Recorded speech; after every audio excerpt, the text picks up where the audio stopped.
बच्चे तेरे थे। क्या तुमने उन्हें देखा है? हाँ, वो तीनों भूखे प्यासे मेरे पास आए थे और मैंने ही उन्हें भरपेट खाना खिलाकर यहाँ से भेजा था। जो मेरे साथ होते। मैंने तो तुझसे दूध देने की बात कही थी, पर तूने नहीं मानी। मुझे याद है, अगर तुम्हारी बात भी मैंने मानी होती तो आज मेरे बच्चे जिंदा होते। उदास होकर चमेली वहाँ से जाने लगती है। मेरे बच्चे मेरी वजह से ही मरे हैं, इसलिए मुझे प्रायश्चित करना ही होगा। प्रायश्चित करने की सोचकर चमेली चमन के खेत में आती है। चमेली को दोबारा खेत में देखकर चमन चिल्लाकर कहता है, ए चोर बकरी, तू यहाँ फिर से आ गई। इस बार मैं चोरी करने नहीं, प्रायश्चित करने आई हूँ। प्रायश्चित? किस बात का? मैं अपनी कैद से रस्सी तोड़कर भाग गई थी, कृपा करके मुझे पेड़ से वापस बांध दीजिए। चमेली के मुंह से ये बात सुनकर चमन दंग रह जाता है।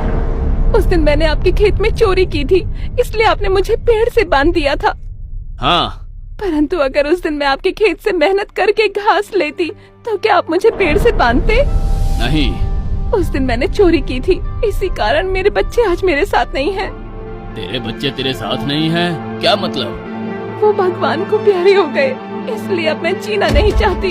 कृपा करके मुझे पेड़ से बांधकर भूखा प्यासा रखकर मार दीजिए, मैं जीना नहीं चाहती। तुझे अपने किए पर पछतावा है, ये जानकर मुझे खुशी हुई। इसलिए अब मैं तुझे सजा नहीं देना चाहता हूँ, लेकिन अगर तू चाहे तो मेरे खेत में रह सकती है।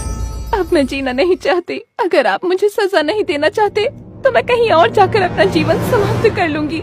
इतना बोलकर चमेली उदास होकर जाने लगती है। तभी पीछे से एक आवाज आती है, हमें छोड़कर जाओगी माँ? अपने बेटे की आवाज सुनकर चमेली पीछे मुड़कर देखती है तो अपने तीनों बच्चों को जिंदा पाती है। अपने बच्चों को जीवित देख चमेली की खुशी की कोई सीमा नहीं रहती। वो दौड़कर अपने बच्चों के पास आकर उनसे लिपट जाती है। मेरे बच्चे, कहाँ चले गए थे तुम लोग? तेरे बच्चे इस चूहे के कारण जिंदा है। तेरे बच्चों को शेर ने घेर लिया है। ये बात जैसे ही चूहे ने मुझे बताई, मैं फौरन उन्हें बचाने पहुंच गया। रुक जा शेर, अगर बच्चों को खरोच भी आई तो बंदूक की सारी गोलियां तेरे सीने में डाल दूंगा। और फिर तेरे बच्चों को बचाकर मैं उन्हें अपने साथ यहाँ ले आया। ये सुनकर चमेली बहुत खुश हो जाती है। सेठ जी, अब मैं जीवन भर आपके साथ, अपने परिवार के साथ यहाँ रहना चाहती हूँ। लेकिन तुम यहाँ कड़ी मेहनत कर पाओगी?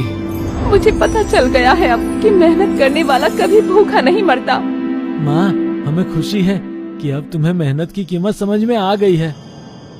उस दिन के बाद से चमेली और उसके बच्चे चमन के खेत में कड़ी मेहनत करने लगे और खुशी खुशी अपना जीवन बिताने लगे।